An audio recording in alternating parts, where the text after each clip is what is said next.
Nah, khusus untuk PPG dan swasta, penempatan pertamanya ada di rasio kekurangan yang terbesar. Dibalik, rasio kekurangan yang terbesar. Dibalik, ada dua sekolah. Kekurangan pertama rasionya 1/5. Sekolah kedua rasionya 2/5. Kekurangan 2/5. Berarti yang akan kita utamakan adalah yang 2/5 terlebih dahulu. Menurut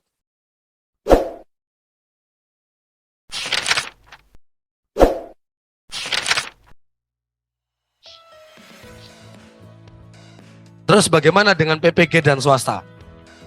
PPG dan swasta itu kan tidak ada domisilinya di sekolah negeri saat ini. Kan tidak ada. Berarti mereka secara otomatis langsung ditaruh di keranjang. Langsung ditaruh di keranjang. Domisilinya kan mereka di swasta, sedangkan kita kan tidak menghitung kebutuhan di swasta. Mereka kita taruh langsung di keranjang. Misalnya ada 4 guru PPG dan swasta yang ada di keranjang.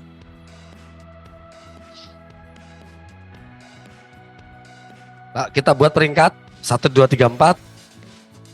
Kita buat peringkat 1, 2, 3, 4. Nah, lalu penempatannya kalau tadi untuk K2 dan honorer negeri, kita carikan ke yang lebih dekat dulu aglomerasinya. Artinya rasio kebutuhannya, rasio kekurangannya itu kecil. Rasio kekurangannya yang kecil, itu kita tempatkan dulu. Baru yang rasio kekurangannya besar-besar. Biasanya kalau rasio kekurangan besar-besar kan ada di ujung daerah itu kan. Nah, khusus untuk PPG dan swasta, penempatan pertamanya ada di rasio kekurangan yang terbesar. Dibalik, rasio kekurangan yang terbesar. Dibalik, ada 2 sekolah. Kekurangan pertama rasionya 1/5. Sekolah kedua rasionya 2/5. Kekurangan 2/5. Berarti yang akan kita utamakan adalah yang 2/5 terlebih dahulu. Menurut aturan Juknis ya. 2/5 terlebih dahulu. Berarti yang peringkat 1 masuk ke enter. Masuk ke sekolah yang membutuhkan. Masih ada kebutuhan. Kita taruh untuk yang peringkat kedua. Lalu di sekolah satunya juga masih ada kebutuhan. Maka peringkat 3 kita taruh ke sekolah yang membutuhkan. Sisanya 1 orang harus tetap diam di keranjang karena penuh.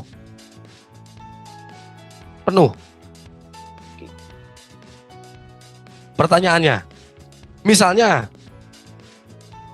gini, kalau Bapak Ibu masih punya kuota formasi, tapi guru passing grade ini belum semuanya selesai ditempatkan, bukan karena kuota formasinya yang habis, tapi karena memang sudah tidak bisa ditempatkan lagi. Udah nggak bisa lagi diapa-apain, bahasa Inggris, TK misalnya seperti itu. Tapi Bapak Ibu masih punya sisa kuota formasi. Maka sisa kuota formasi tersebut dapat dilakukan untuk mekanisme yang kedua, yaitu pola observasi. Jadi bisa langsung ke langkah yang kedua, yang observasi. Oke, next slide. Nah, sekarang kita masuk mekanisme yang kedua. Tadi udah jelas ya, mekanisme pertama kita tempatkan dulu guru-guru lulus passing grade. Itu yang nanti akan kita diskusikan nanti di desk, di meja. Sekali lagi, jika Bapak Ibu, jadi pertama gini, di desk itu nanti akan, oke, Bapak Ibu masih kurang atau lebih kuota formasi untuk yang passing grade.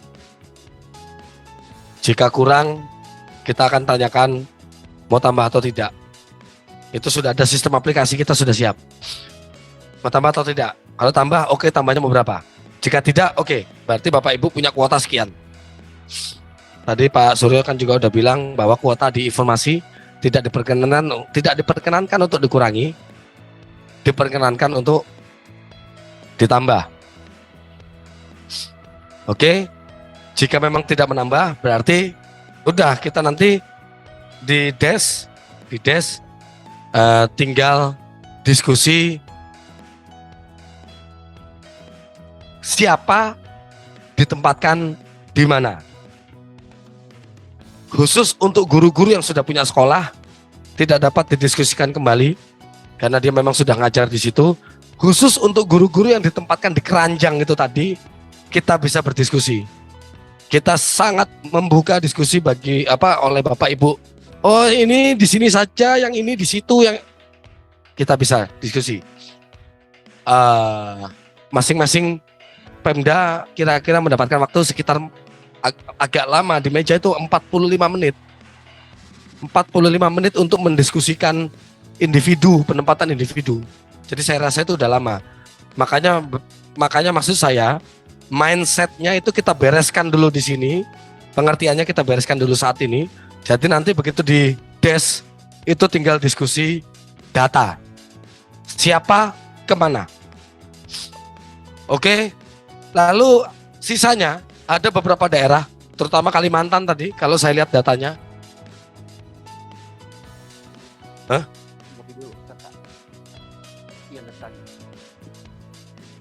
Atau sebentar, habisin. Kalimantan tadi banyak yang memiliki kesempatan untuk masuk ke ranah mekanisme yang kedua. Ranah mekanisme kedua itu bahasa saya observasi. Bagi siapa? Bagi guru-guru yang sudah terdaftar di Dapodik lebih dari 3 tahun.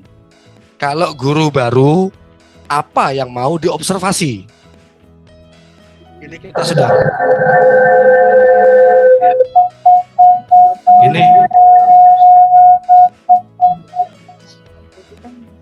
Ini kita sudah.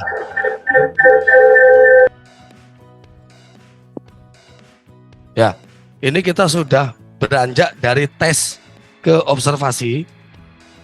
Namun tetap kalau memang mau diamati berarti adalah individu-individu yang memang sudah lama bekerja di situ. Apa yang mau kita amati jika itu adalah individu baru? Di dalam mekanisme nanti kualifikasi, kompetensi teknis, ranah yang kedua, kompetensi teknis itu nanti kita harus memperhatikan profesional, pedagogik, sosial, dan kepribadian. Instrumen tesnya nanti akan kita berikan setelah rakor ini. Yang kedua, untuk kinerja, kita lihat bagaimana orientasi pelayanannya, bagaimana komitmennya. Ini indikator-indikator penilaiannya. Komitmen, inisiatif kinerja, dan kerjasama. Selanjutnya, background check, bagaimana dia narkoba, apa segala macam itu. Enggak.